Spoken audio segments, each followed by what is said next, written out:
The evening air in Moore City carried a quiet kind of arrogance. On Delqua Avenue, where sleek black cars whispered against the curb and crystal flutes sparkled behind frosted glass, a silent ritual played out, one of exclusion. Tonight it wasn't about who could afford to be inside. It was about who they allowed to belong. Elijah Grant, a black CEO with global holdings and art portfolios larger than some museums, stood at the velvet rope of the Delano Gallery. He was poised, composed, clad in charcoal and black. No brand names, no flash, just presence. But presence didn't matter. Private events, said the doorman without checking the list. Patrons only. Elijah didn't argue. He extended his engraved invitation, thick stock, embossed, impeccable. The doorman didn't even touch it. Behind Elijah, a Bentley rolled up. An older white man stepped out, beaming. "Welcome, Mr. Penbrook," the same doorman said. Elijah stepped aside, his hand steady. But inside his eyes, something shifted. 10 minutes later, the gallery would no longer belong to Nathan Ditt, Victor Bra, or any of their ilk. It would belong to Elijah. Before we dive into this story of quiet revenge and earned respect, comment where you're watching from, and don't forget to subscribe so you never miss a story like this. The night had just begun, but for Elijah Grant, the air outside the Delano Gallery was already heavy with something unspoken. He sat on a marble bench tucked discreetly into the alcove near the grand entrance. Passers-by barely noticed him, assuming he was waiting for a ride, or perhaps just an observer, loitering with quiet intent.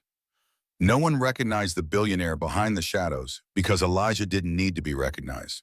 Not yet. He reviewed his messages with clinical precision, flipping through emails, financial charts, and the ownership structure of the Delano Gallery's parent company, Belmar Cultural Group, LLC, the very institution that had just turned him away. But Elijah wasn't shaken. He had learned long ago that power didn't shout, it maneuvered. Inside, the atmosphere was awash in elitism. Velvet ropes guarded the curated opulence of the gallery, while champagne flutes clinked, and murmurs of old money floated through the air like perfume. The air buzzed with that practiced restraint only the wealthy seemed to perfect. Meanwhile, Elijah, dressed impeccably in black, but lacking the ornate labels that the gatekeepers worshipped, was denied not with rudeness, but with indifference, the kind that cut deeper than words. And still Elijah stayed seated. He wasn't there to beg for entry. He was waiting for a signal. A message pinged. It came from Calvin, his longtime confidant and legal strategist. Transfer leverage confirmed. 2 major stakeholders overexposed in unrelated investments. Vulnerability window 48 hours max. Recommend proceeding now. Elijah's expression didn't change, but a silent calculation unfolded in his mind. It wasn't just about getting inside the gallery anymore. It was about owning everything beyond those glass doors. Elijah rose slowly from the marble bench, brushing an invisible crease from his blazer as he turned toward the tall glass facade of the Delano Gallery. He studied the reflection in the door, not just his own, but the flickers of light behind it, the silhouettes of champagne glasses and postured collectors. It was more than art. It was performance. And tonight he was about to rewrite the script from the wings. At that very moment inside the gallery, Nathan Ditt, the director, floated across the upper balcony with the smoothness of a man who had spent a lifetime navigating power with precision. He sipped from a tall flute, basking in murmured compliments and quiet nods. In his mind, the evening was flawless, a curated crowd of known donors, tastefully controversial artwork, and an auction destined to set records. Every detail had been planned except the storm gathering outside. Meanwhile, Elijah's fingers traced across the folder handed to him by one of his legal operatives, a discreet man in a simple black coat. Inside, binding documents for acquisition. Not of the artwork, of the gallery itself. 10 months prior, Elijah's foundation had quietly launched an exploratory fund under an untraceable LLC. Its aim was to identify institutions with high cultural prestige but low financial resilience. Delano was among the first flagged. While the gallery's public face boasted record attendance and elite patronage, its ledgers told a different story. Overextended credit lines, postponed infrastructure upgrades, and ballooning consultancy fees disguised as development grants. 2 board members, Gerald King and Stephanie Arman, had recently defaulted on overseas real estate ventures. Both had shares in Delano. Both needed liquidity. Neither had any idea who the buyer behind the LLC was. Elijah, through intermediaries, had arranged off-market deals, full buyouts in exchange for silence and quick closures. He hadn't purchased their shares. He'd purchased their silence. And now, with majority voting control silently secured, he was ready. Inside the gallery's administrative wing, the buzz of the auction had already reached its crescendo. Victor Bra, the high-profile collector whose presence often shifted bidding behavior, strutted through the crowd with confidence bordering on theatrical. His cobalt suit shimmered under the lights as he confidently discussed his intention to acquire Still Reverence Ellis Marin's haunting final work. But Elijah wasn't after Still Reverence. He was after what the painting stood beneath, the assumption that ownership must be visible, loud and white. Calvin's text buzzed again. Legal acknowledgement filed. Ownership transfer logged in city records. Emergency board permissions granted. Elijah slipped the phone back into his pocket and walked toward the gallery's side entrance. His approach was unhurried, calculated. He wasn't stepping in as a guest anymore. He was returning as the owner. Inside the administrative suite, panic stirred like smoke beneath a sealed door. The finance director, Marcellus Hayes, had just received a call from one of the gallery's legacy investors, furious, confused, and demanding clarity on the newly announced majority shift. Marcellus's knuckles whitened as he scrolled through the digital registry. The name on the new documentation glared back at him, Chairman Elijah Grant. He blinked. Once. Twice. It didn't make sense until it did. The shares, the timing, the LLCs that had flown under every compliance radar. This wasn't a hostile takeover.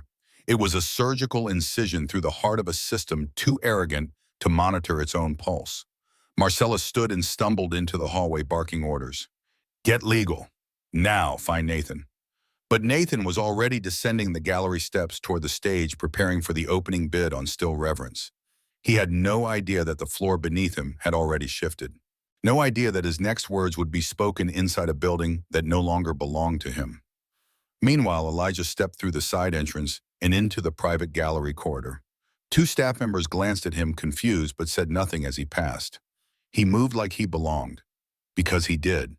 He paused near a wall lined with emerging artist sketches and traced his fingers along a framed note. True beauty exists beyond what the eye expects. Why, Ellis Marin, he allowed himself a brief moment of reflection. The quote was apt. They hadn't expected him, and now they couldn't look away. In the auction hall, the bidding began. Victor Bra opened confidently at 1 million. Another raised him, then another. Victor climbed casually, 1.8, 2.1, 3.5. The crowd murmured approval. The auctioneer nodded along, voice smooth and rising. Then it came. A voice from the rear of the room, calm, clear, and unmistakable. 5 million. Heads turned, breaths held. Elijah Grant stood with a guest pass freshly clipped to his lapel. For now, it was still a performance. But within the next 10 minutes, everyone would learn the truth. He didn't need their permission to enter the room, because he already owned the doors. The room fell silent, the kind of silence that didn't descend gently but cracked like thunder. The murmurs ceased, wine glasses froze in midair, and Victor Bra's smirk melted into a flicker of disbelief. All eyes turned toward the back of the room, toward the calm, immovable figure in the black turtleneck. Elijah Grant. Victor's jaw flexed. He scanned the room as if searching for allies who might validate the surreal moment. But no one moved. The authority in Elijah's voice hadn't just entered the bidding war, it had stopped time. Who let him in? Victor hissed at a nearby staffer, his voice low but venomous. The doorman, visibly rattled, shifted uncomfortably. He's on the new list, sir, he muttered.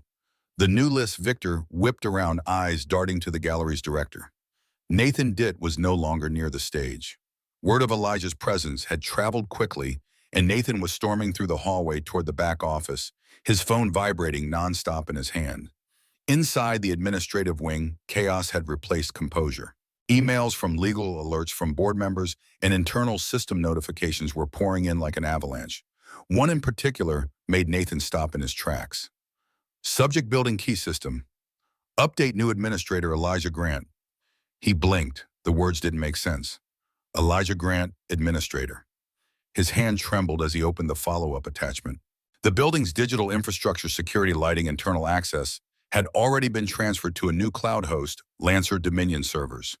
All passwords changed, all emergency access rerouted. It had happened while the auction was still underway. Nathan's heart pounded against his ribs. He burst into the operations suite barking orders. Call the board. Now. Get Gerald and Stephanie, anyone with voting rights. A young staffer looked up from his screen, pale. Sir, those shares were already sold earlier today. They're part of the transfer. Nathan's jaw went slack. What? The acquisition happened before the event even began. The sale is finalized. Legal confirmed it. Nathan stumbled backward, crashing into a desk behind him. His vision blurred. This wasn't a corporate transaction, it was an execution. And the body on the table was his legacy. Meanwhile, in the auction hall, Victor attempted to reassert control. 5. Tui snapped, holding his paddle high. Let's move it along. But the crowd's attention had drifted from the painting to Elijah. They watched not with amusement, but with intrigue. A new character had entered the play, one they hadn't written into the script. 6 million, Elijah said, his voice unwavering. Victor hesitated. The auctioneer blinked. 6 million to Mr. Grant. A ripple moved through the room. The sound of it wasn't loud, it was psychological. Something was off. Something had shifted. Victor gritted his teeth. 6.2.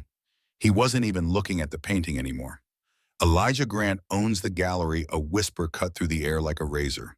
It came from one of the interns stationed by the stage, his voice just loud enough to reach the nearest table. What did you say? A curator asked, turning. Check your phone, the intern said, his tone hollow. One by one, phones lit up across the room. Emails, alerts, breaking news. Delano Gallery acquired by Lancer Dominion Group Chairman Elijah Grant. The news broke like glass. Victor's hand dropped slowly as if the paddle had gained weight. Nathan Ditt stood alone in the operations office, staring at the open email on his screen. His chair had been pushed aside, forgotten. He didn't sit. He couldn't. A soft knock came from the hallway. It was Priya Singh, the junior legal advisor. Sir, she said gently, he's in the gallery now. Not just bidding. Speaking to staff. Hosting a sit-down after the auction. He's taking over. Nathan nodded once, then turned to a drawer in his desk. He pulled out a sealed envelope labeled Contingency Ownership Inquiry. It had been prepared years ago in case of a hostile board revolt or state-mandated audit. He read the words. Effective, immediately cede all authority to newly appointed executive upon verified legal acquisition. Suspend board access. Update all internal systems to reflect new chair. At the bottom of the memo was a blank line, now digitally signed Elijah Grant. Nathan pressed his palm to his forehead, the weight of realization crushing down. He'd guarded the doors so fiercely that he never thought someone might buy the building. Back in the exhibition hall, Elijah approached the stage not to make a speech, but to finish what he'd started. Malcolm, his longtime advisor, handed him a simple leather folder. Elijah opened it. The title page read, Transfer of Ownership, Delano Gallery, and Subsidiary Holdings. He signed it in full view of the crowd, then passed the folder back. Victor stared at him, mouth agape. What did you just sign? Elijah turned to him, gaze cool, voice calm. Not the painting, he said. The building. Victor's face twisted. You can't just, yes, I can. Elijah's voice remained even. You spent the night trying to own the art.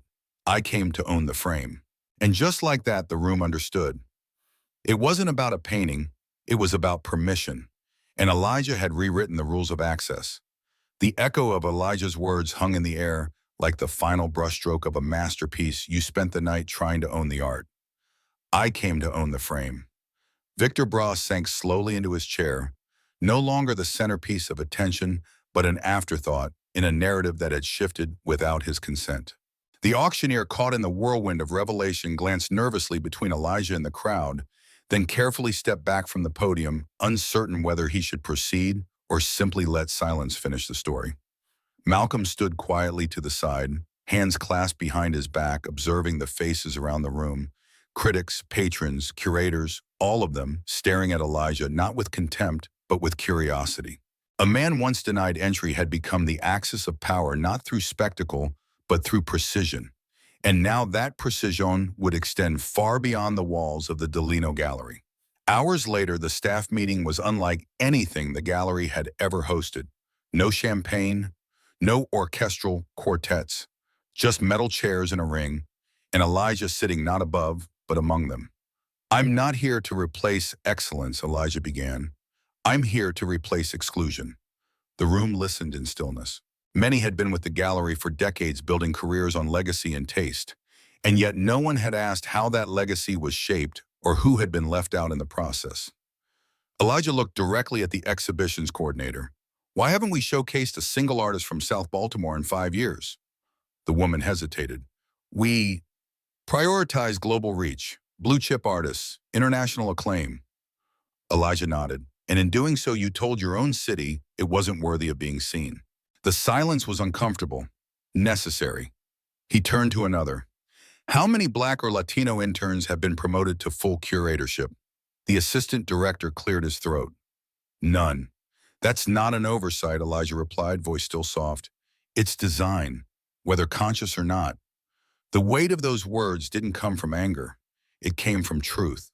Elijah wasn't yelling, he wasn't blaming. He was auditing the very culture that had kept doors locked for people who could have reshaped the art world if only they had been allowed in. Malcolm, standing near the rear, added, a gallery isn't just a building, it's a lens. It decides what is worth looking at. And who? Several staff exchanged glances. One curator, visibly shaken, whispered, I never thought about it like that. That's the point, Elijah said. If you had, you wouldn't be sitting here wondering how this happened. In the days that followed, sweeping reforms were enacted. The gallery's board dissolved. A new creative council formed, comprised of emerging artists, community organizers, and independent curators who had never before been invited into elite spaces. The security staff retrained. Their mandate now included not just protection of property, but protection of dignity. The entry policy rewritten.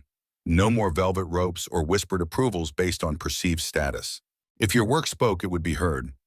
Elijah walked the gallery floor daily, not as a monarch, as a mentor. He stopped by workshops to watch artists sketching. He spoke with janitors, interns, event planners, asking questions no one had ever bothered to ask them. What would you change? What have you seen? He listened, and when necessary, he acted. One janitor, a quiet man in his 50s, told Elijah that his niece was a painter, but had never submitted work because she didn't have the right contacts. Elijah requested a portfolio within the hour. By the next week, her painting hung in Gallery Room 3, not as a charity, as a choice. One evening, a group of children from a local public school toured the newly remodeled West Wing. Among them, a boy no older than 9 stood frozen before a sculpture made of melted steel and broken bike parts. He turned to his teacher and whispered, I didn't know you could make something real out of trash.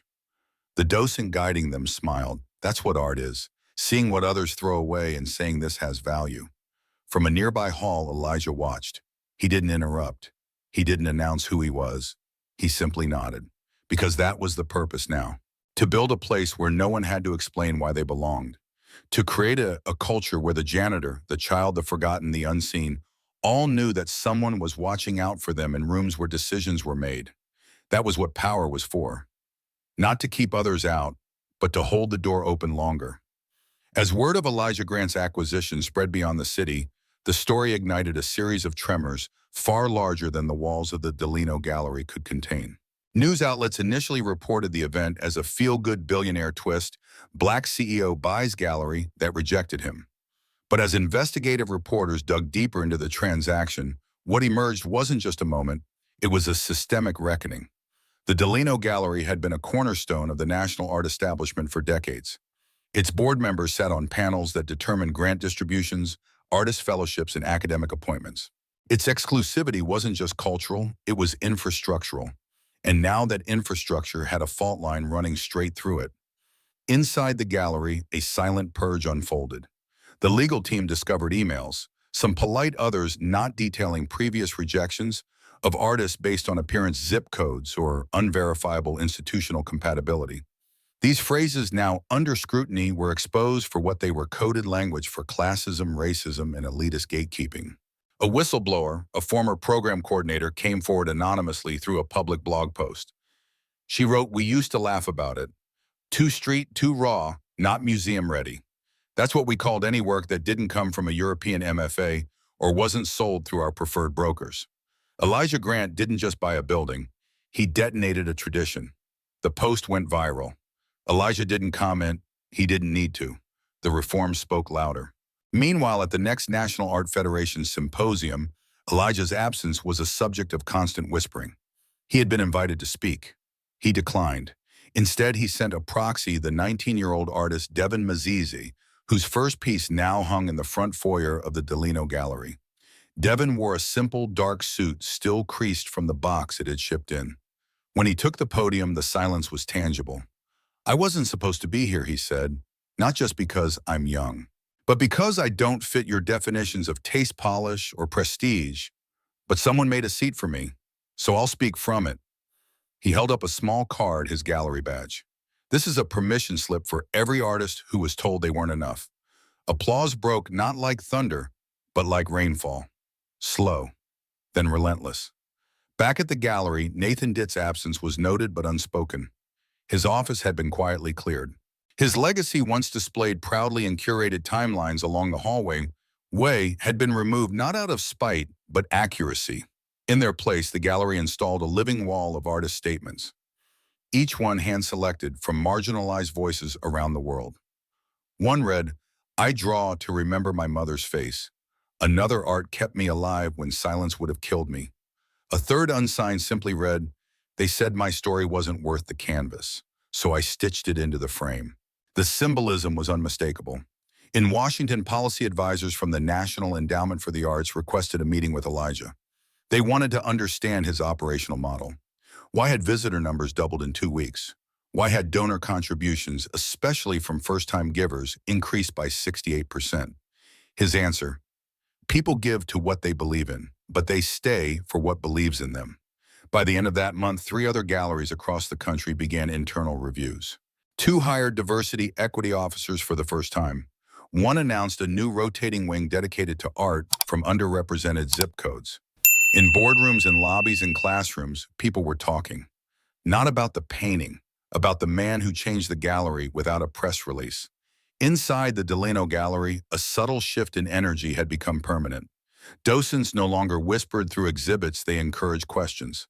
The security guards were giving guest training, not just loss prevention manuals. Interns from overlooked colleges were hired, mentored, and paid fully. And in a newly constructed corner of the East Wing, a plaque hung that bore no name, no credit. It read simply, "Let this space remind you entry was never the prize. Ownership was always the answer." Elijah Grant never had to raise his voice.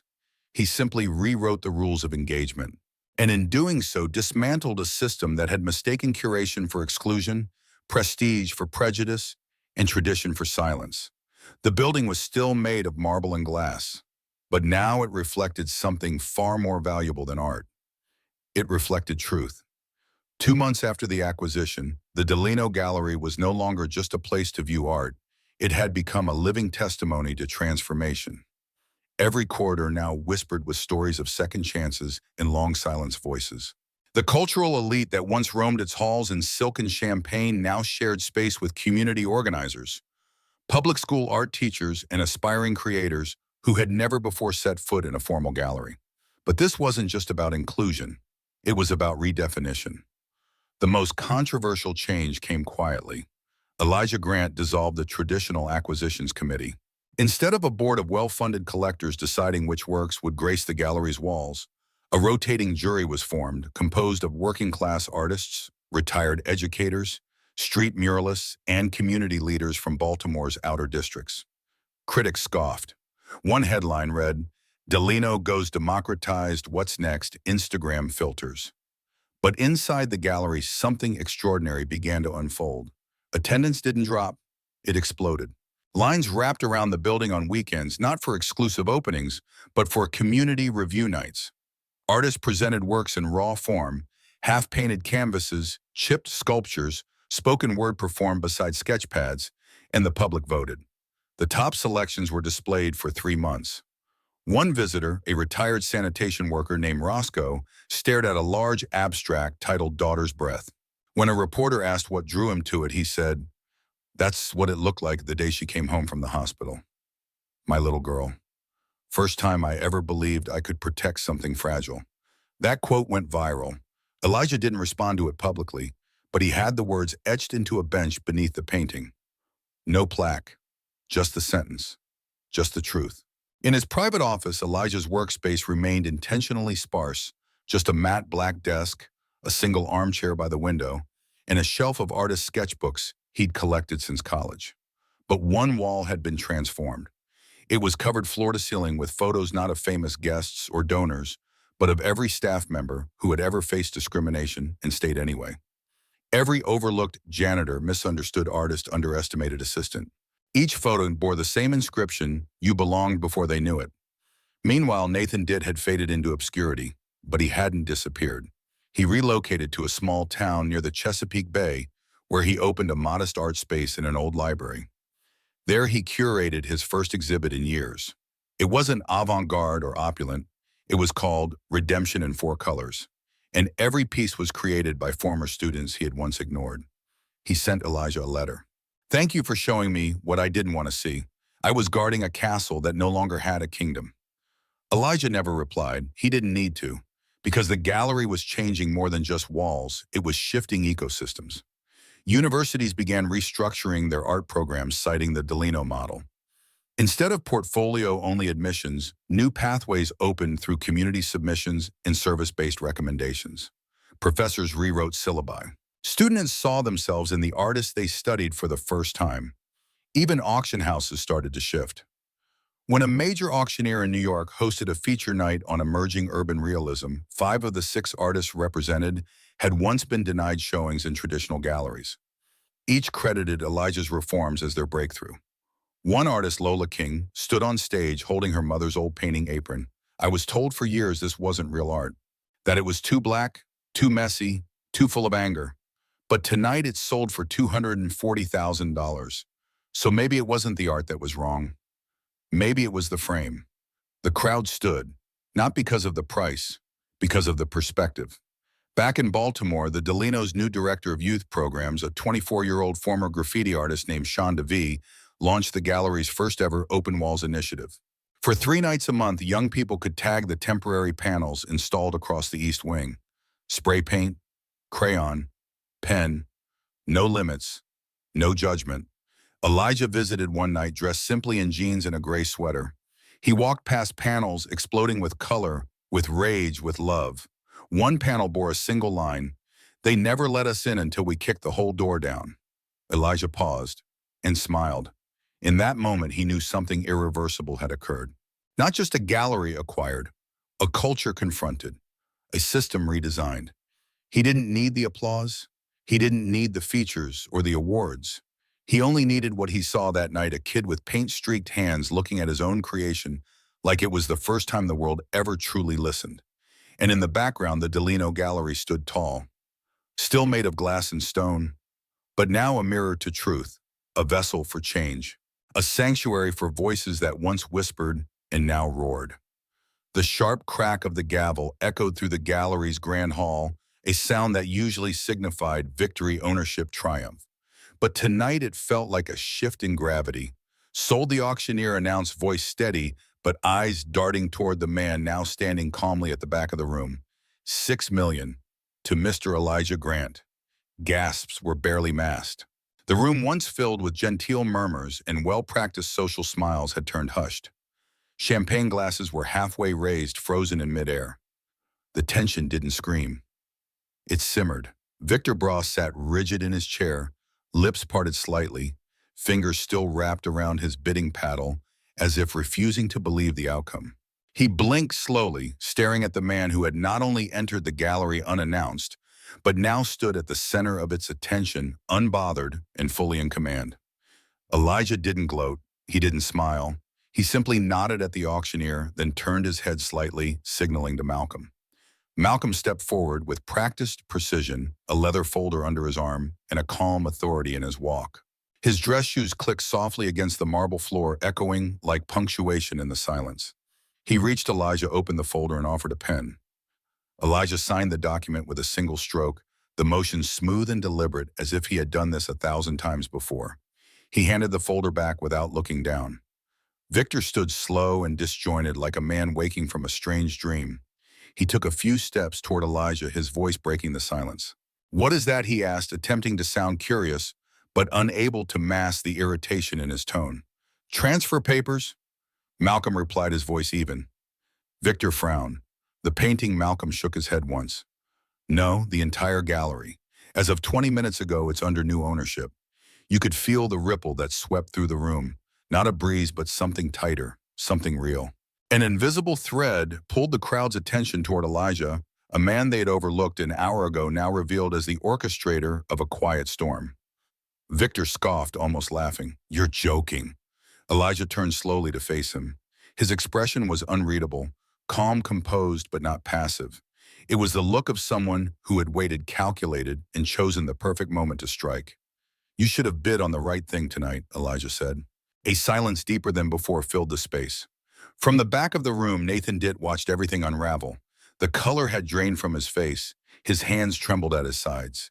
His once proud gallery was no longer his, and the man he had turned away without a glance was now standing at its helm, with signatures, contracts, and leverage that made every ounce of his control evaporate like vapor in a storm. He turned away from the crowd and headed toward the back offices.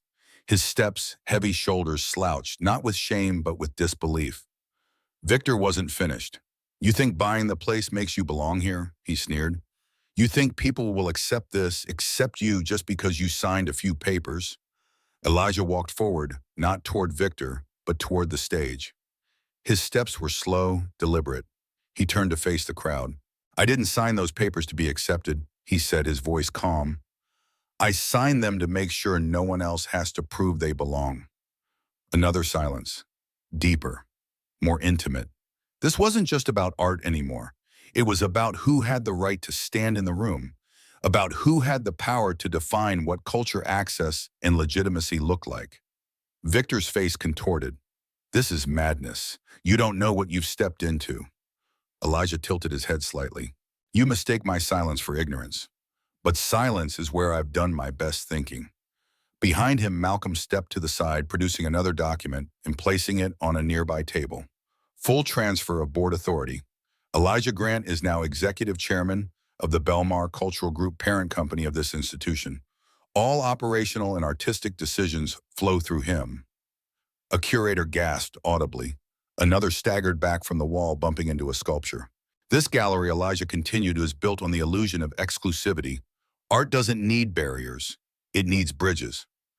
Victor's mouth opened, but nothing came out. You paid to be seen, Elijah said. I paid to change what's seen. The auctioneer, still standing at the podium, looked uncertain whether to stay or leave. He gave a stiff nod to Elijah, then stepped down, vanishing quietly into the shadows behind the curtain. One by one, murmurs grew louder in the room. Conversations started cautious at first, then more open. Elijah didn't linger in the spotlight. He walked off the stage and back toward Malcolm. As he passed Victor, he stopped briefly, just for a second. This space didn't reject me, he said quietly. You did, but the space now belongs to everyone. He moved past him and disappeared through the side corridor that led toward the staff hallway, leaving behind only stunned expressions and the echo of a legacy being rewritten in real time. The senior curators gathered in the newly christened strategy room, a space that until 2 weeks ago had been known as the Legacy Wing. It once held portraits of past gallery directors and donors, each mounted with plaques extolling their contributions to the Delino's exclusivity. Now all that remained were bare walls, sunlight streaking in across the whitewashed space like a clean slate. Seated at the circular table was Devin Mazize, the 19-year-old prodigy whose painting had pulled a flood of new attention to the gallery. To his left was Priya Singh, legal counsel. On his right, a former janitor named Royce, who had just last week submitted a raw mixed media piece that Elijah had quietly elevated to the front entrance display. And at the head of the table, though, he never sat there, stood Elijah Grant, arms folded, eyes calmly scanning the projections flickering across the main screen. This is what we found. Malcolm began gesturing toward the digital blueprint on screen. Over the last 3 fiscal years, Delino's guest admission policy excluded over 60% of online RSVPs without clear criteria. In nearly 70% of those cases, those excluded were artists of color or patrons under 35 with non-traditional fashion or resume profiles. Devin shifted in his chair, visibly uncomfortable. You mean, they just filtered people out based on vibes? Not vibes, Priya replied gently. Institutionalized bias cloaked in the language of preservation of standard. Elijah spoke up. It's not enough to expose what was broken. We're here to rewrite the model. One gallery isn't just a gallery, it's a statement. It's a system. And when the system falls, we rebuild from the ground up. There was a pause before Malcolm moved to the next slide. These are the donor contracts previously used to maintain exclusivity. Nearly every donor insisted on curatorial influence, meaning they didn't just give money. They bought cultural control. They decided which artists were featured, what belonged in the gallery, and which stories were considered sellable. On the screen, donor names flashed: Braxton Chase, Regina Marquez, Hartley Holdings, Pendleton Arts Trust. Elijah scanned the list, then said, "Cut them." The room fell still. Priya blinked. All of them, he said. Anyone who thinks a check entitles them to erase a narrative doesn't get to bankroll this future. If we need funding, we'll build our own trust backed by community investors. Small dollar donors who actually care about the message, not just the market. Devin glanced at Elijah. What if we lose support? Elijah turned to him, voice steady. Then we build support that aligns with our mission. Devin, your painting changed everything. Not because it was revolutionary, but because it was real. No donor approved you. No curator scouted you. Your truth was enough. Royce, the janitor turned artist, spoke for the first time.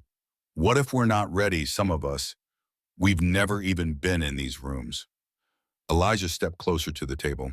That's the lie they built this system on, that you have to be polished, pre-approved, perfect. But art isn't polite, it's disruptive. And disruption doesn't knock, it walks in. A quiet conviction filled the room.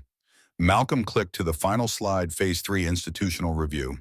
The screen displayed a grid of departments: hiring, artist selection, guest access, staff promotion. At the center was a pulsing red circle labeled Legacy Power Structures. We've identified 15 senior roles, including department heads, advisory board members, and curators, whose influence directly contributed to the systemic gatekeeping we're dismantling, Malcolm said. Some are already gone. Others are on leave pending review. And what do we tell the public? Priya asked. Elijah answered without hesitation. The truth, that this institution participated in quiet exclusion, and that silence ends now. The meeting adjourned with a collective sense of purpose. As the team filed out one by one, Elijah stayed behind. He turned to the massive white wall where the portraits of past directors had once hung. For a moment, he imagined them still there, watching, judging, clinging to the curated illusion they had built. And then he turned away, unbothered. That evening, headlines broke. Delino Gallery cuts, ties with legacy, donors in historic reset, Black CEO initiates, cultural overhaul at B. Moore's most exclusive art house. Elijah Grant launches decolonized curation model, industry responds. Not everyone was pleased. An op-ed in the Baltimore Classical Review decried the shift to art isn't activism, it read. Grant's moves endanger the quiet neutrality that galleries must preserve. But on social media, the response was fire. My daughter cried in front of that S. Martinez piece today. First time she saw someone like her on a gallery wall. Elijah Grant didn't just buy a building, he liberated it. This isn't cancel culture.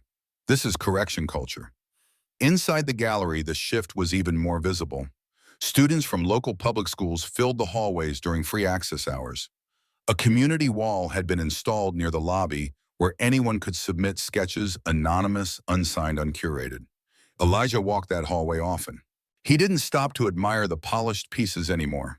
He stopped at the messy ones, the imperfect ones, the ones drawn in thick marker or smeared charcoal by hand, still figuring it out. One afternoon, he paused in front of a drawing titled "The Invisible No More." It was crooked, a little faded, but powerful. At the bottom was a scrawled note in pencil: "I never thought I'd be seen here." Elijah smiled quietly. This was collapse, not of a building, but of a belief that access was earned and not owed, that art had to be pre-approved to matter. That belief was gone now, and in its place a new standard, a new gallery, a new world.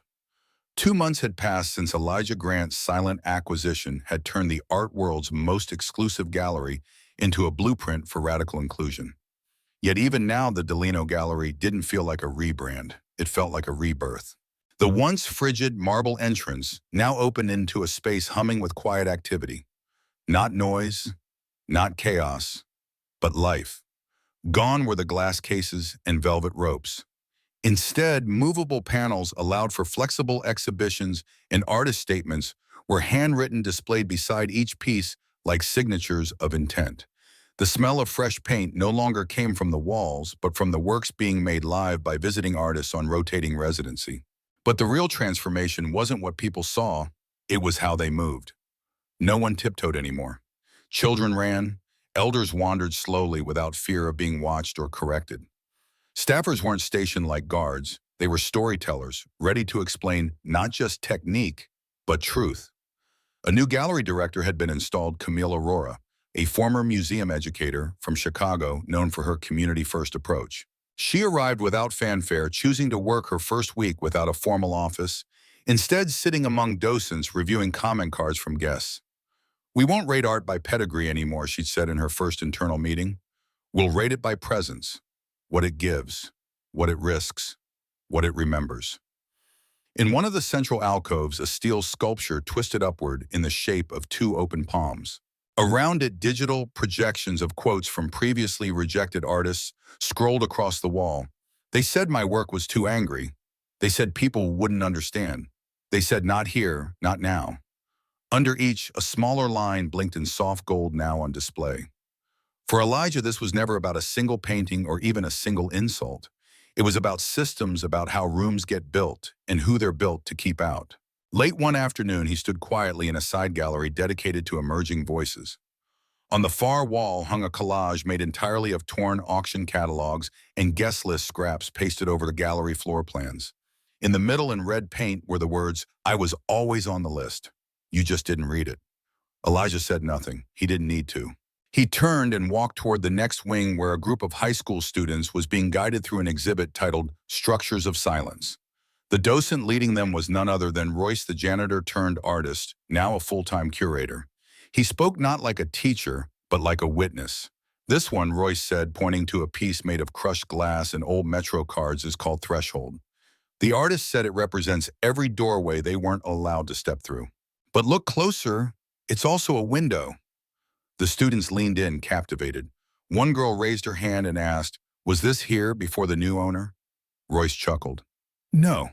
Before, this wall had a minimalist sculpture with no name, no meaning, just a price tag."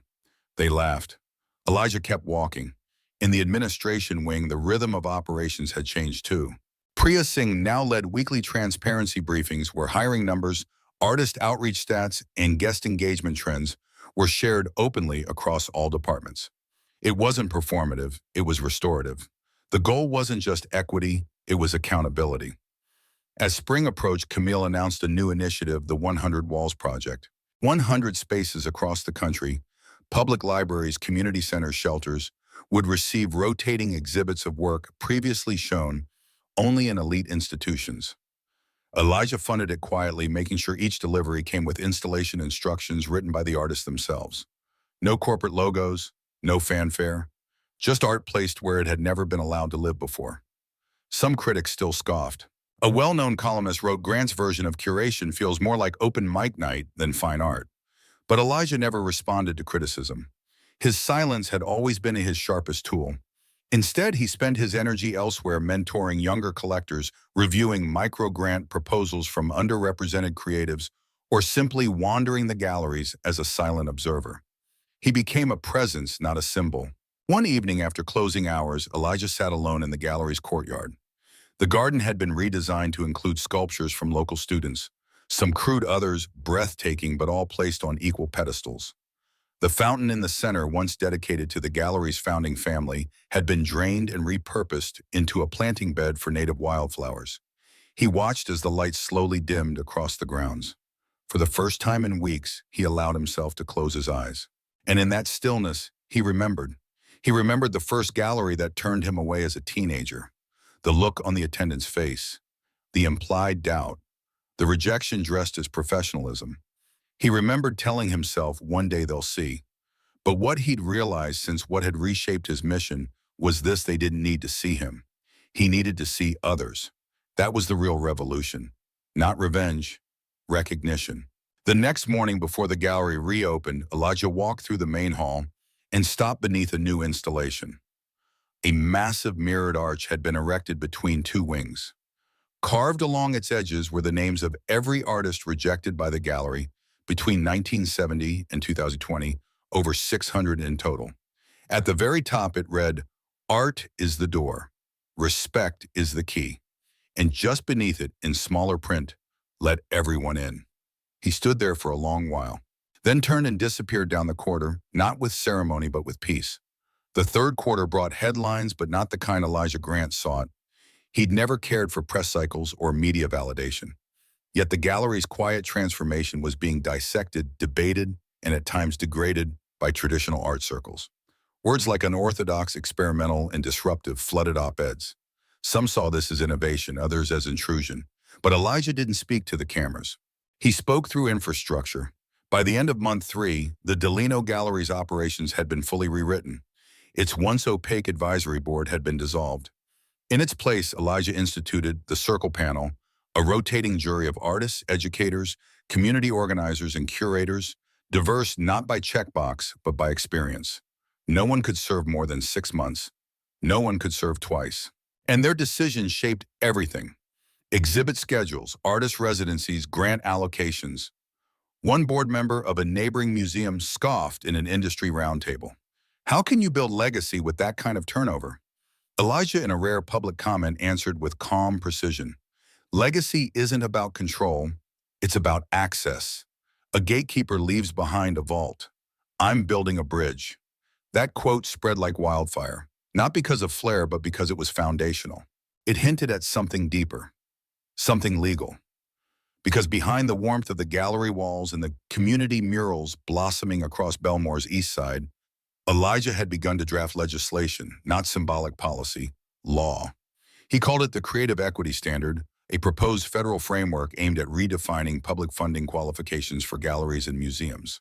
Institutions that failed to meet basic inclusion metrics, such as transparent artist selection processes, equitable pay structures, and community access programs, would become ineligible for certain cultural grants and tax benefits. It wasn't punitive, it was a mirror, and it terrified the old guard. Within weeks, institutions across the coast began issuing panicked statements promising renewed commitments to equity. One even scrambled to install a last-minute exhibition of marginalized voices curated in under 10 days with no community involvement. Critics panned it as performative panic. Elijah said nothing, but in private he refined the proposal with help from legal scholars, civil rights historians, and a former federal cultural liaison. He didn't want a campaign. He wanted a constitutional wedge. One afternoon, Camille Aurora approached him after an internal staff meeting. She held a thick binder. "It's ready," she said. "The infrastructure is in place. If we get the legislation passed, even in one state, we'll set the precedent." Elijah opened the binder. Inside were blueprints for pilot programs, case studies, and fiscal projections, all showing how equity not only improved culture, but stabilized long-term revenue. Museums that adopted inclusive hiring practices had lower staff turnover. Galleries that paid emerging artists fairer commissions saw stronger retention and repeat attendance. "Truth scales," Camille added. "It just needs a spine." Elijah closed the binder. "Then we'll give it one." That evening, he met with a state senator in a private lounge atop a Belmore skyscraper. The senator, a sharp-witted black woman named Tamara Red, had quietly championed education and youth arts funding for over a decade. Tamara leaned back in her seat, swirling her club soda. "You're trying to change more than a gallery," she said, eyes narrowed. "I'm trying to change the gallery model," Elijah corrected gently. "The whole architecture of who gets to be seen." She nodded. "You're going to make enemies." "I already have," he said with a small smile. "But I'm not fighting them. I'm building without them." Tamara considered this, then slid a document across the table. "We introduce this in committee next month. You'll have to testify." "You're ready for that?" Elijah didn't flinch. "I don't need to be seen. I just need the truth to be heard." Outside the window, the city pulsed with golden light stretching across rooftops and alleyways, across sculpture gardens and schoolyards. Somewhere far below, a young boy walked past a mural of an open door painted in bold brushstrokes. He didn't know the name of the artist. He didn't know that 2 years ago, that same wall held a billboard advertising luxury condos. He only knew it made him stop and look. Back in the gallery, Royce led a poetry night in the main exhibit hall. The event wasn't on the calendar. No press, no flyers, just word of mouth and invitation. Dozens of voices filled the space, soft, loud, stumbling, powerful. They read from torn notebooks, from iPhones, from memory. One girl stood on the edge of the spotlight and whispered a piece titled, "I Watch Them Watch Me." When she finished, there was silence, then thunderous applause. Malcolm, watching from the back, leaned toward Camille. "This is what it was always meant to be," he said. Camille nodded. A sanctuary, not a stage. In Elijah's office, which remained sparse except for one shelf of books and a single photograph of a boy sketching on cardboard, the binder on the legislation sat closed but not forgotten. Outside the door, the world was shifting, not from pressure, but from possibility. And somewhere inside that gallery, a system was no longer guarding its gate. It was unlocking it. The phone call came at 4:07 a.m. Malcolm jolted upright in bed, his tablet buzzing on the nightstand. His eyes adjusted to the low light, heart already racing. The name glowing across the screen read, Senator Tamara Red. He answered on the first ring. "They're coming after you," she said. No greeting, no preamble. Malcolm blinked. Who? The Alliance for Cultural Integrity. Their lobbyists are drafting a counter-resolution right now. They want to block your legislation before it reaches the floor. Malcolm swung his legs over the bed. On what grounds? They're claiming it's federal overreach, that the state has no right to impose equity requirements on private galleries, especially ones not receiving direct subsidies. And are they right? He asked already, standing already grabbing for his hoodie and jeans. No, Tamara said, but they don't need to be. They just need noise. By sunrise, Elijah was pacing the private mezzanine of the Delino Gallery, overlooking the main hall where staff were preparing for the next rotating exhibit. The theme was Echoes in Glass, a series of installations by formerly incarcerated artists. No velvet ropes, no elite curator bios, just raw, redemptive creation. Malcolm stood beside him, reading from a briefing file. They're calling us a hostile experiment. Elijah didn't respond immediately. His eyes were on the pieces below, shards of stained glass fused into human forms, some fractured, some whole. Let them, he said eventually. If they're threatened, it means we're touching the root. Still, the attack was broader than they'd anticipated. By midweek, right-wing media outlets were painting Elijah as a diversity tyrant, accusing him of using his wealth to blackmail cultural institutions. Anonymous editorials accused him of punishing traditional donors, politicizing art, and worse, erasing heritage curation. One particularly venomous segment on a popular news show described the Delino as an affirmative action amusement park masquerading as a gallery. The host chuckled at his own line. Elijah didn't flinch. He clipped the quote and had it printed on postcards handed out at the next community event, printed in bold under the words, "What they call amusement, we call liberation." Meanwhile, internal tensions were rising. Not everyone inside the Delino was ready for the spotlight. Camille was fielding panicked calls from artists unsure if they'd now be blacklisted by conservative donors. Royce received threats online after a video of him performing a spoken word poem titled Auctioned Again went viral. Elijah called a staff meeting, no agenda, no slides, no scripts. He stood at the center of the exhibit hall under the same painting he was once denied access to. "You don't owe anyone silence," he began, voice calm but resolute. "And you don't need to ask permission to tell the truth. Not here." Camille raised a hand. "But we're being painted as activists, not artists.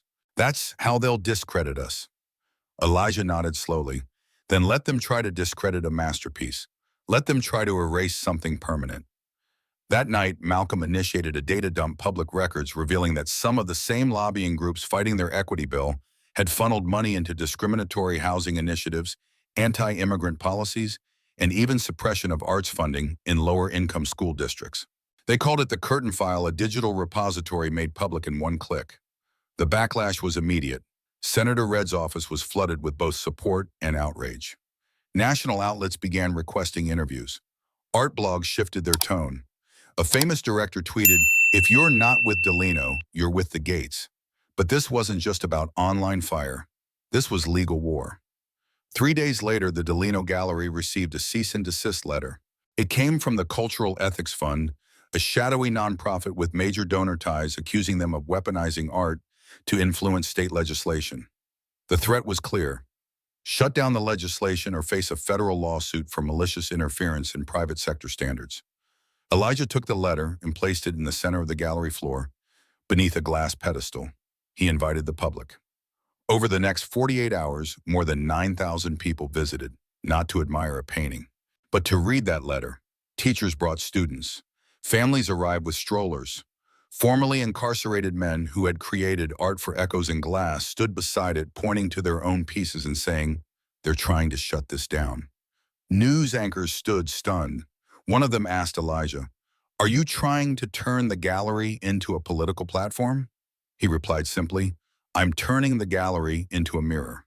If they don't like the reflection, that's not on me." Back in the mezzanine, Camille turned to Malcolm, eyes wide with cautious optimism. "What if this works?" Malcolm shrugged. "What if it doesn't?" They both looked down to the floor at the crowds, the art, the heat rising. "Either way," Elijah said behind them, "they're too late. The people are already inside."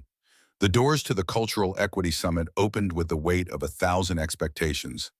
Held at the Palladium Center in D.C., the summit was typically a pageantry of nonprofit rhetoric, velvet sponsorships, and elegant panels that never quite said what they meant. But this year a name had been added to the program that no one expected: Elijah Grant. He hadn't asked for the invitation. It arrived after the curtain file exploded online, after the art auction that ended in silence and revelation, after Still Reverence became the most discussed painting in the country, not for its brushstrokes, but for the man who reclaimed it without raising his voice. He arrived alone, no entourage, dressed in a black wool coat, charcoal trousers, and boots that echoed against the stone floor with the rhythm of finality. No lanyard, no name badge, just presence. Inside, Malcolm and Camille had already prepped the media, quietly, strategically. The panel Elijah was joining was called Access versus Ownership: Who Really Shapes the Art World. The irony wasn't lost on anyone. The moderator, an art historian with more credentials than charisma, opened with a soft volley. "Mr. Grant, what is your goal with the Delino Gallery's transformation?" Elijah didn't pause.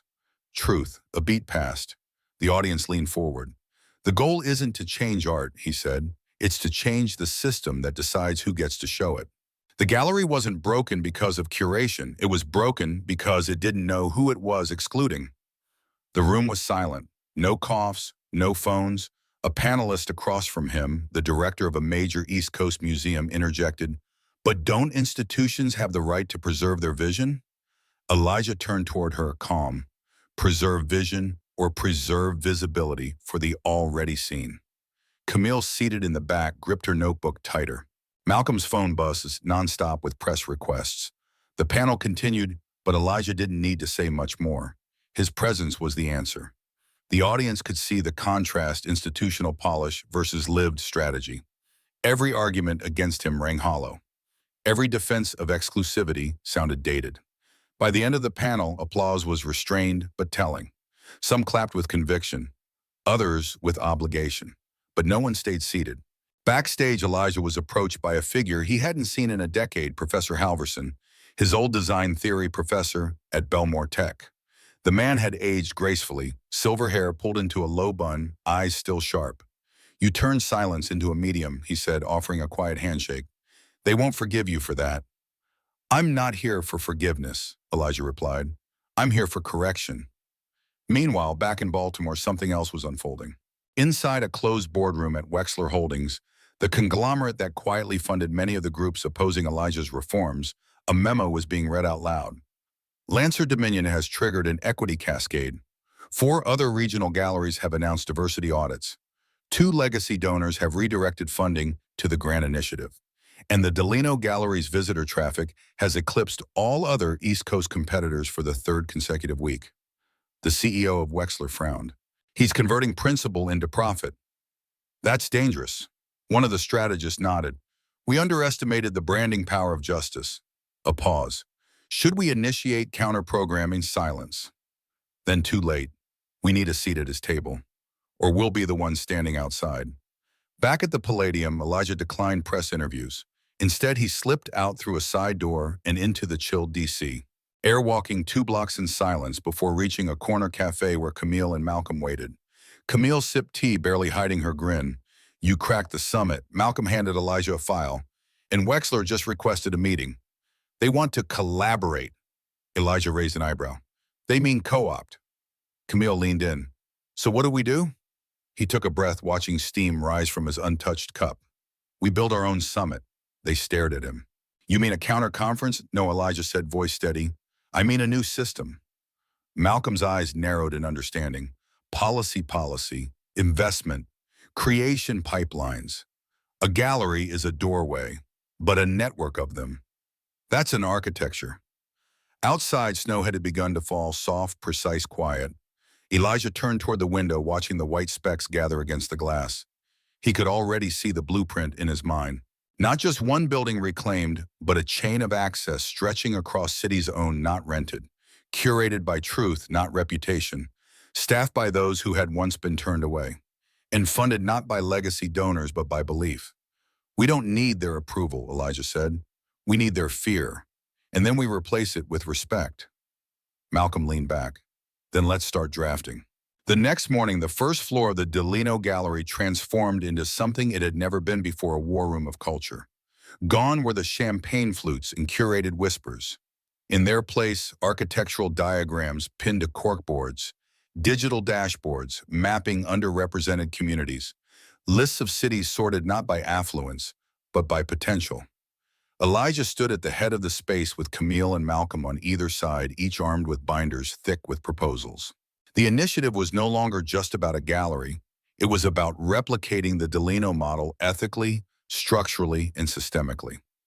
3 locations ready for pilot rollout. Out, Camille began tapping a digital map projected on the wall. Detroit, Oakland, and Raleigh. All have public properties we can acquire below market communities with active arts programs and, most importantly, leaders we've already connected with. Elijah nodded slowly, and funding Malcolm chimed in. We've secured 2 silent partners, tech entrepreneurs who owe you favors, plus the equity yield from Belmore Properties just cleared. That alone can fund 3 locations for 5 years. And staffing, Elijah asked. Camille flipped to the next page. We're prioritizing displaced talent artists rejected from legacy institutions, curators from marginalized programs, administrators from nonprofits that were defunded post-pandemic. The pipeline is already full. Elijah said nothing for a moment. Then softly, what about narrative control? That was the real pivot, because architecture didn't change behavior, stories did. Camille slid a folder across the table. On the front, printed in bold, the belonging directive. We established community councils at each site, she said. No exhibit can launch without their vote. No artist can be silenced due to lack of pedigree. And most importantly, each gallery has a local youth apprentice program because the next Elijah grant should start at 16, not 36. Malcolm nodded. We don't just change the frame, we change the hand holding the brush. The team fell silent as Elijah absorbed the blueprint. It was bold, maybe too bold, but that was the point. Then Camille added something unexpected. There's one more thing. She pulled up a grainy video file from the night of the auction. It had been circulating quietly on social media, a shaky phone recording from the rear of the room, showing Elijah stepping forward and making the final bid. But what caught fire wasn't the bid. It was the silence afterward, when he didn't gloat, when he simply stood there. Calm, decisive. They're calling it the grant pause, she said, almost amused. It's trending, and it's sparking something. Elijah's eyes narrowed, sparking what Camille turned the screen toward him. Comments flowed across the video. My son watched this 10 times. Said he's never seen power held like that. First time I've seen someone take a room without raising a voice. He didn't enter through the door. He was the door. Malcolm added, we have cultural capital now, but it's fragile. We either define it or let them dilute it. That settled it. We define it, Elijah said. The next week was a blur of motion. Elijah took no interviews, turned down 3 award offers, and ignored 7 panel requests. Instead, he hosted private sessions with school art programs, undocumented muralists, disabled sculptors, and queer installation artists whose work had been repeatedly passed over. These weren't marketing moves. They were data points. He was listening. And in one of those sessions, he met 17-year-old Tyshawn Wexler. A foster kid from East Flatbush, Tyshawn had never stepped foot in a gallery. But he had built a miniature version in his basement, foam core walls, LED strips for lighting, and over 2 dozen 3D printed replicas of his own paintings. He called it the world I can't walk into. Elijah toured it with quiet awe. "This is your first show," he said simply. Tyshawn blinked. "What?" "At Delino, the real one." The boy looked like he couldn't breathe. "You mean people will come?" Elijah nodded. "They'll come because you already built the door." That night, Elijah returned to the rooftop of the Delino Gallery. From there, the lights of Belmore stretched out like a circuit board, humming, burning alive. He remembered what it felt like to be denied entry, to sit outside with credentials in hand. And now he stood above the very building that once rejected him, not in triumph, but in stewardship. Behind him, Malcolm joined with a single envelope. "This just arrived." Elijah opened it. Inside, a formal invitation from the Metropolitan Institute for Cultural Preservation. They were offering him a seat on the National Board for Heritage Equity, but tucked beneath the invitation was a note handwritten. "This time we won't deny the next Elijah. Thank you for making us look in the mirror." No signature. But Elijah recognized the handwriting. It was Nathan Dead. Elijah folded the note carefully, then looked out over the city. The system didn't need to be shouted down. It needed to be rewritten in silence, in presence and permanence. 3 weeks after Elijah Grant's silent takeover, the ripple effects inside the traditional art world grew too large to ignore.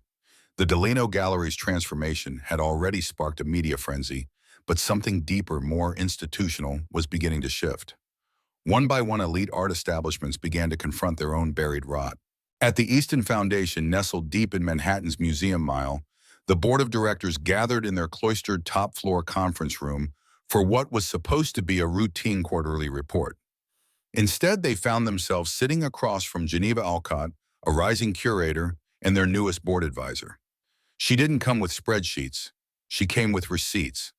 "There are 37 artists in your permanent collection," she began, voice calm but firm. 32 of them are white men. Of the remaining 5, only one is under the age of 50.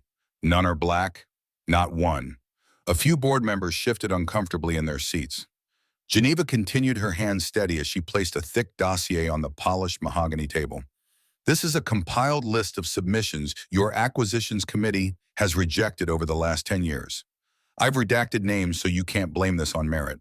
But I want you to look at these pieces without knowing who made them, and then tell me why you passed." The room went quiet. At the very bottom of the pile was a painting titled "Drowned Light," an oil piece depicting a hooded child reaching toward a flickering candle through a rain-slicked window. The piece had been labeled too urban, emotionally didactic in a 2017 committee note. It was by Devin Mazize, the same Devin whose untitled piece now hung in the Delano Gallery's central wing, drawing crowds from across the country. Geneva didn't gloat. She didn't need to. Her silence was as pointed as Elijah's had been weeks before. "This isn't a witch hunt," she said softly. "It's a mirror." She left the folder and walked out. Within hours, a chain of emails rippled through Easton's internal servers. By day's end, 2 board members had submitted resignation letters. Within 48 hours, the Easton Foundation publicly announced a full review of its acquisitions policies. They cited the need for equity reflection. The press called it the Delano effect. But Elijah wasn't watching the headlines. He was building something quieter and bigger. Behind the scenes, he and Malcolm had been coordinating with a select network of institutional whistleblowers. People like Geneva. People inside legacy systems who'd grown weary of the slow decay of watching brilliance get turned away for not fitting the mold. Each new conversation revealed more cracks in the walls. At the Boston Modern, an anonymous staffer leaked a document listing rejected exhibitions due to lack of audience appeal. 5 of those had been proposals by disabled artists or creators of color. At the San Francisco Grand, a former director published an open letter detailing how donors routinely vetoed artists based on their appearance alone. "They want the struggle in the art," the letter read, "but not in the room." Elijah's team quietly compiled all of it, a digital archive, a record of erasure. Then they launched it. Unseenvault.org went live with no marketing, no fanfare. Just a black landing page with a single line of white text. What you call taste was often just exclusion with a tuxedo. Within 12 hours, the site received over 70,000 unique visitors. Within 3 days, artists around the world began submitting their own rejection stories. Paintings, audio files, dance clips, screenshots of condescending rejection emails. The vault wasn't just a record. it was a weapon.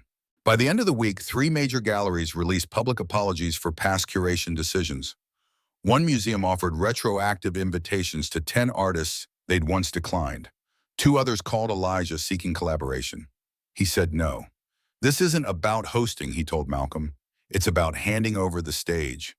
But not everyone responded with humility.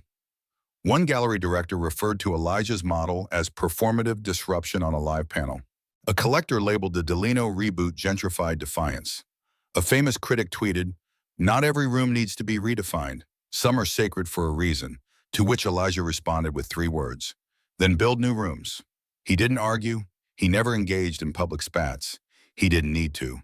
The art spoke for itself. One Saturday afternoon, in a quiet corner of the gallery, an elderly woman approached a canvas titled Inheritance.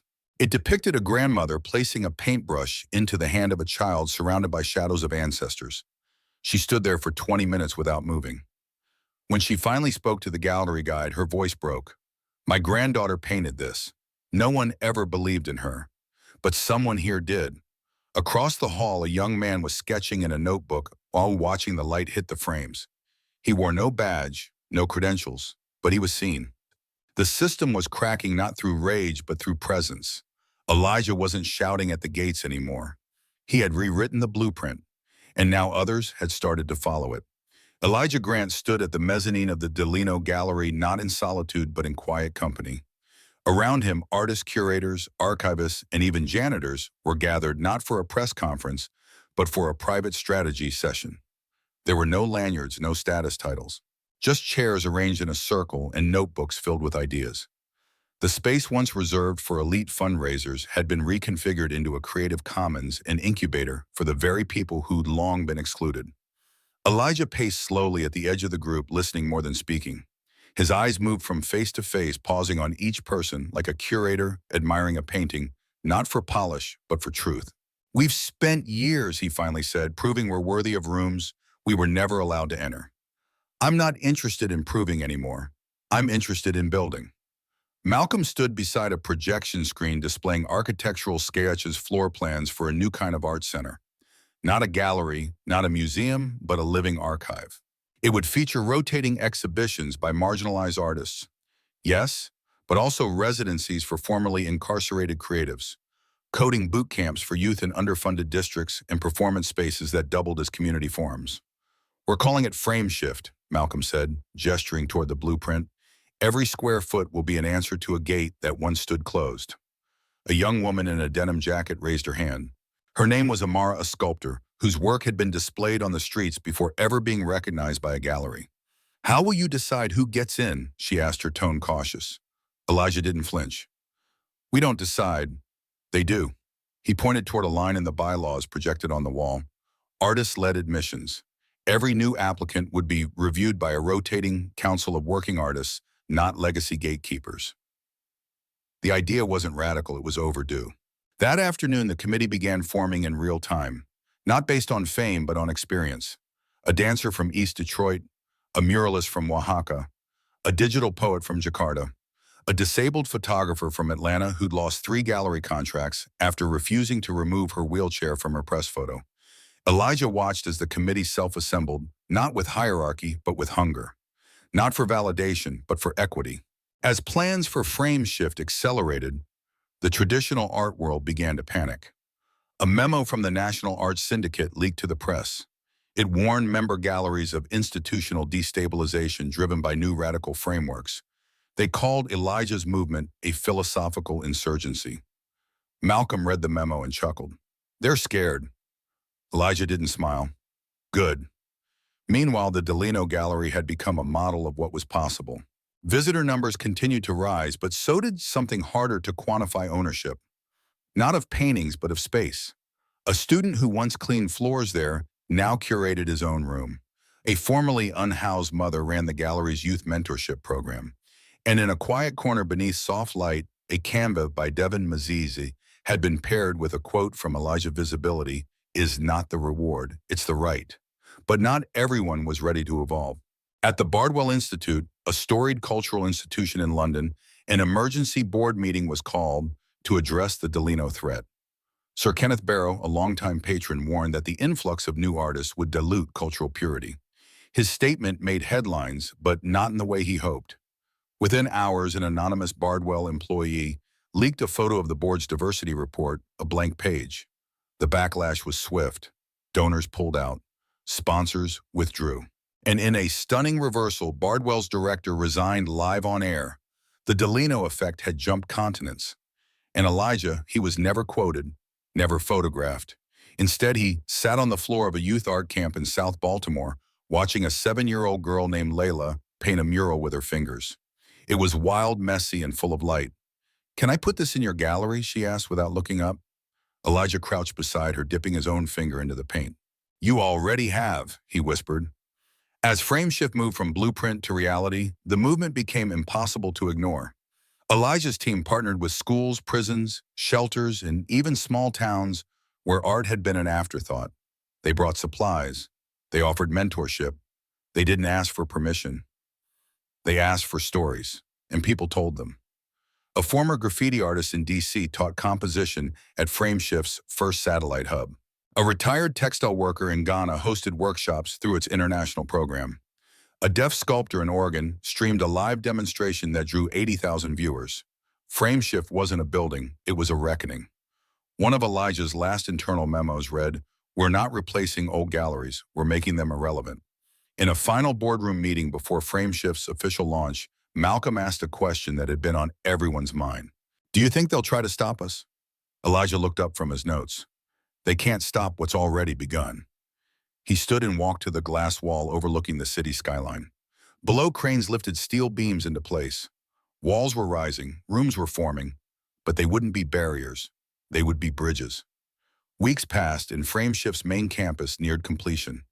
The building itself was unlike anything the art world had ever seen. Its facade was constructed from recycled glass and steel, embedded with QR codes that, when scanned, revealed the story of each material, where it came from, who touched it, and why it mattered. The walls didn't just reflect sunlight, they reflected memory. Inside, no two rooms were alike. One gallery was shaped like a spiral, pulling visitors through a visual timeline of forgotten artistic movements. Another was a shadow theater that responded to motion, allowing children to create stories with their hands. One space featured nothing at all, just a circle of chairs and a single question on the wall. Who decided what belongs? Elijah Grant walked through each space in silence, taking in the labor of those who built it. The architects, the welders, the interns who painted murals on the scaffolding during breaks. The idea had never been about aesthetics alone. It was about storytelling with intention. And yet, for all the vision, pressure was mounting. Media outlets demanded interviews. Museums requested partnerships. Billionaire donors, previously disinterested, now scrambled to be associated with the project. Some offered millions in funding on the condition their names would be engraved on entrance walls. Elijah declined them all. "I didn't build this to sell it back to them," he told Malcolm. But the refusals came at a cost. Several major galleries threatened by Frameshift's impact began a coordinated smear campaign. Anonymous op-eds questioned Elijah's qualifications. Headlines labeled the movement as flash over substance. One critic wrote, "Art built on rage cannot endure." The attacks didn't bother Elijah. What did concern him was the quiet resistance from inside. A few longtime art professionals now working at Frameshift began expressing discomfort. "It's just different," one former gallery manager said in a closed-door meeting. "No protocols, no curatorial hierarchy. How do we maintain standards?" Elijah didn't scold her. Instead, he walked to the whiteboard, picked up a marker, and wrote one word in block letters: "Why? Why do we need hierarchy to recognize beauty?" he asked. "Why do we need credentials to validate vision? Why do we assume structure is always better than chaos, silence?" Then one of the younger staffers, a poet from Oakland, raised his hand. "Because that's what we were taught." Elijah nodded. "Then maybe it's time we unlearn it." They began hosting unlearning sessions every Friday. There were no PowerPoints, no lectures, just questions. What does mastery mean? Who taught us that complexity equals value? What happens when we let instinct lead? The sessions attracted not just Frameshift staff, but artists from around the world logging in from remote villages, crowded city blocks, and college dorms. For some, it felt like therapy. For others, like rebellion. For all, it was liberation. Meanwhile, the inaugural exhibition approached. Titled The Archive of the Unseen, it was curated by a committee of 20 artists from 20 different countries. There were no labels on the walls. Each piece was accompanied by an audio recording from the artist explaining not just what the piece was, but what it cost to make it. An oil portrait of a mother lost to political violence. A sculpture carved with a single spoon inside a prison cell. A video installation from a trans artist who had fled her homeland under threat. The opening night wasn't glamorous. There were no champagne towers, no red carpets. Instead, guests entered through a modest archway lit with candles and hung with letters from artists who had been denied gallery space in the past, their rejection notices printed and displayed like medals of survival. In the main atrium, Elijah took no stage. He stood off to the side observing. A journalist approached him quietly. "What does success look like to you?" she asked. He turned to her calm. "When the voices in this room no longer need mine." The article went viral not because of the quote, but because of what happened next. A 12-year-old girl named Zainab had wandered into the exhibit with her older brother. She didn't say much, just stared at a charcoal drawing of a barefoot child sitting on a railroad track. The plaque read, "No one waits for us." Without prompting, Zainab took a notebook from her bag and began sketching right there on the floor, surrounded by billionaires and curators. Elijah noticed. He walked over slowly, crouched beside her. "Do you want to put that up?" he asked gently. She looked up, wide-eyed. "Here in the exhibit," Elijah smiled. "Right now." Within minutes, Malcolm retrieved a portable display case. Zainab's sketch, raw, unfiltered, was mounted on the far wall of the gallery titled Zainab, age 12. Visitor. Artist. By midnight, more children had joined. Sketches, poems, even audio recordings were being added to a living wall in real time. The archive of the unseen had become exactly what it promised, a place for what the world had refused to see. That night, art critics stopped critiquing. They started listening. And somewhere in the corner, Elijah Grant, once denied entry, stood beneath a plaque that read, "Built by those told they didn't belong." As Frameshift's momentum surged, cracks deepened within the established art world's ivory towers. Prestigious institutions that once prided themselves on timeless curation were now facing questions they had never intended to answer. Not from within, but from the streets, from students, from young artists who no longer bowed to gatekeepers but pointed directly at them. A leaked memo from a legacy art museum revealed something chilling, a list circulated among elite curators titled the Frameshift Avoidance Index. It cataloged artists, advisors, and critics associated with Elijah Grant's new movement, flagging them as non-cooperative, activist-aligned, or worse, emotionally driven. The message was subtle but sharp. If you collaborate with Elijah's world, you'll be shut out of ours. Word spread quickly. For some, it worked. Fear of losing access to donors or exhibitions made them back away. A promising installation by a young Haitian sculptor was quietly withdrawn from a New York gallery after his name appeared on the list. The gallery director claimed it was logistics. But everyone knew the truth. Elijah didn't respond publicly. He never called out names. Instead, he hosted a silent vigil inside Frameshift. It wasn't a protest. It was a room dark, quiet, lined with the names of every artist blacklisted in the past 5 decades. Beside each name was a date of rejection and a final question: where would we be if they had been allowed in the exhibit's shattered records? Visitors didn't speak, they wept. They didn't take selfies, they wrote letters. Some mailed them. Others pinned them to the walls. Hundreds came, then thousands. But behind the scenes, pressure mounted. A powerful figure named Arthur Dane, chairman of the Atlantic Arts Foundation, began orchestrating a legal assault. He viewed Elijah as a threat not because of what he built, but because of how he built it. No favors owed, no names courted, no doors knocked on. Elijah had proven something dangerous: that legacy was not the only way forward. Arthur's lawyers issued a cease and desist to Frameshift, alleging defamation by implication tied to the blacklist exhibit. It was a tactic not to win in court, but to freeze Elijah in fear. Frameshift's board convened. Some members panicked. "This isn't sustainable," one said. "They control the grants," but Elijah remained calm. "What they control is shrinking," he replied. "What we're building is expanding." Still, he knew words alone weren't enough. He needed something more powerful than defense. So he turned to the very heart of Frameshift's philosophy: transparency. Within days, Elijah published Frameshift's full operational model: online budgets, curatorial processes, hiring practices. even anonymous staff feedback. He invited artists around the world to replicate it freely. No trademarks, the post read, no fees, just take it. The result was electric. Dozens of micro-galleries launched in unexpected places, a bookstore in Nairobi, an abandoned train depot in Detroit, a reclaimed church in Barcelona. They didn't all call themselves Frameshift, but they all followed its code: see what's ignored, elevate what's silenced, invite without asking who they know. The movement was no longer centralized. It was decentralized, viral, unstoppable. And that terrified Arthur Dane. In retaliation, he doubled down. He announced a rival initiative, the Heritage Vanguard, a polished high-budget program promising excellence through tradition. Its tagline, Honor the Masters, was a thinly veiled jab at Frameshift's ethos. Elijah didn't flinch. He smiled. Because while the Vanguard spent millions on marketing, Elijah was busy listening. One night, Malcolm brought him a letter. It was handwritten, trembling with age. Dear Mr. Grant, my name is Gloria Mitchell. I'm 87 years old. In 1962, I was told my watercolors were too emotional to be considered fine art. I threw them away. But last week, my granddaughter showed me the Frameshift archive.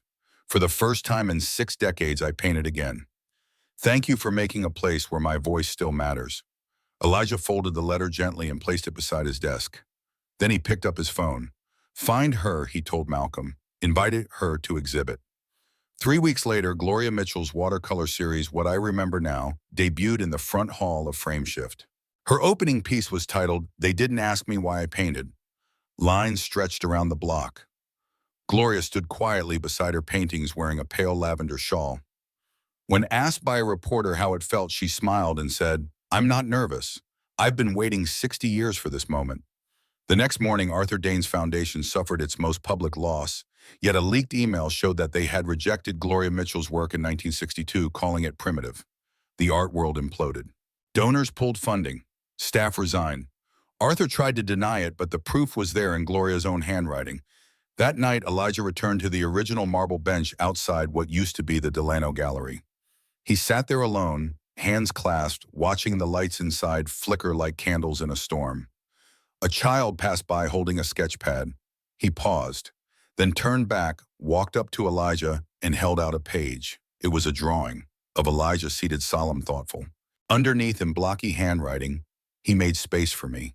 And for the first time in a long time, Elijah let the silence carry him home.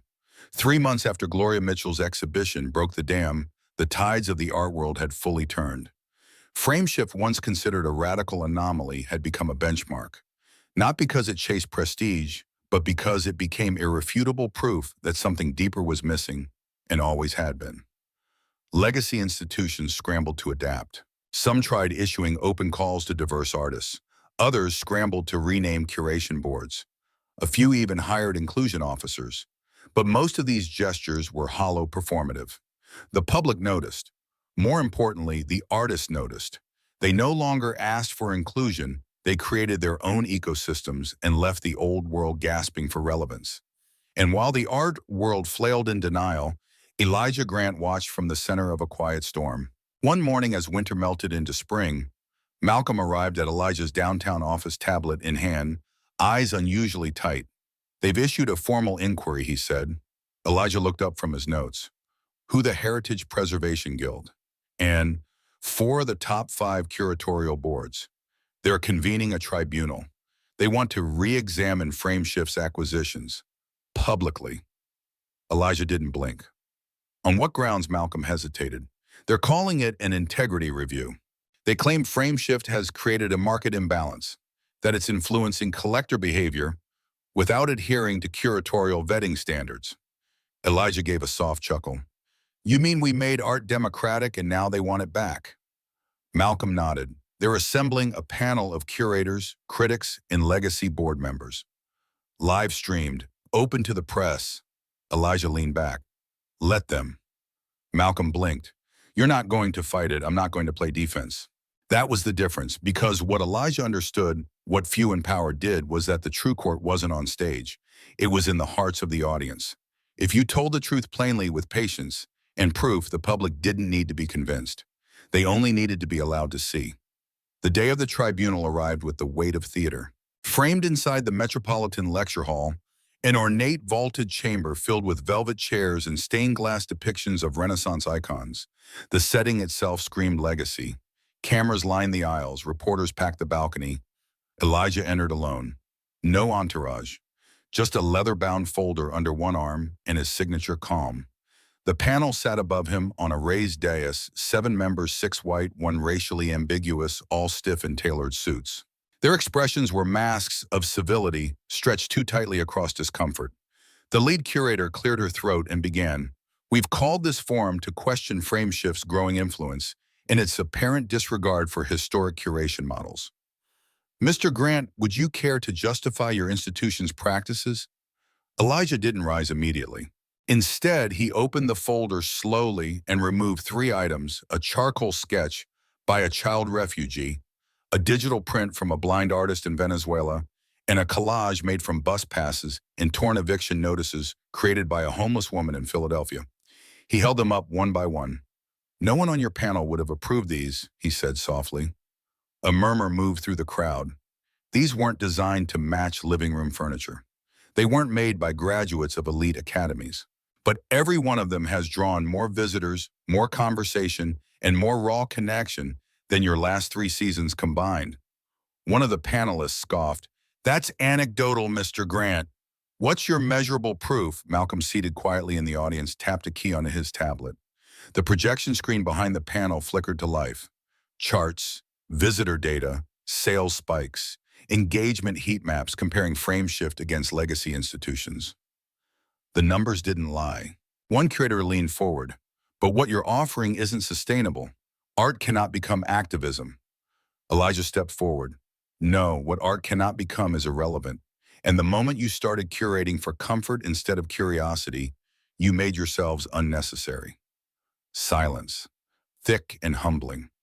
One young journalist live streaming the event whispered into her mic, "He didn't come to defend. He came to redefine." Suddenly, a woman stood up from the audience, gray curls, deep eyes. Gloria Mitchell. She wasn't on the guest list. She wasn't part of the spectacle. But her voice when she spoke cut through like gospel. "You turned me away in 1962, she said, looking directly at the panel. "You said my work was unrefined. Too much feeling, not enough form. Well, last week I sold 3 paintings for more than your top exhibit made in the last quarter. My work is now studied in 2 universities. You don't get to decide who belongs anymore." Applause. Real, spontaneous rising from every corner of the hall. The panel sat frozen. For a moment, Elijah didn't say a word. He simply walked to the podium, looked out over the crowd, and spoke one final sentence. "We never wanted to break your world. We just outgrew the space you left us." That night, the footage of the tribunal went viral. It wasn't Frameshift that was on trial anymore. It was the system, and it had already lost. The months that followed the tribunal were not quiet. They were seismic. The video of Elijah's calm dismantling of the panel went viral in more than 60 countries. Translated, memed, taught. It didn't just trend, it became a watermark moment. College students dissected it in lectures. Community centers screened it on Friday nights. Even rival gallery directors in private circles admitted this was no longer about art. It was about who held the gate and who finally owned the road beyond it. The legacy curators resigned one by one. Not because Elijah asked. He never mentioned them again. They resigned because irrelevance is louder than protest when the crowd no longer turns to your stage. In their place rose a new generation. Frameshift's advisory board quietly expanded to include graffiti artists, indigenous sculptors, textile revolutionaries, and even a middle school art teacher from Detroit whose only gallery had ever been a hallway wall. Each seat at the table came without pedigree, but with proof, lived proof. Proof that great work isn't always born where power plants it. And then came the letter. An embossed envelope marked from the Art World Global Authority, an organization that had once refused Elijah's early funding proposals, calling them idealistic to a fault. The same group now invited him to deliver the keynote address at their centennial conference. Their theme, the future of access. Elijah declined. He sent Gloria Mitchell instead. And when she stood on that marble stage in her simple black dress and walking shoes, she said only 4 words before receiving a standing ovation. "You're 40 years late." That spring, Frameshift opened a new wing. not just for exhibits, but for storytelling. Elijah named it The Room That Wasn't There. It was designed to feel like the space so many artists had never been allowed into. Walls bore the names of creatives whose work had been dismissed. Alongside each name, a frame either filled by reclaimed artwork or intentionally left empty as a symbol of what the world had missed. Visitors cried there. They left notes. Some wrote letters to their younger selves. One man knelt and whispered, "I thought it was just me." But Elijah didn't just want memory, he wanted permanence. So he made it law. He worked quietly with legislators to pass what became known as the Cultural Access Equity Act. It tied federal arts funding to measurable inclusion. Institutions had to prove diversity not in statements, but in curation acquisition, leadership, and community engagement. The bill passed in 3 states, then 7, then nationally. Some galleries closed, some adapted, most struggled, but none could ignore what had changed. One day as spring matured into summer, Malcolm joined Elijah on the gallery's rooftop terrace.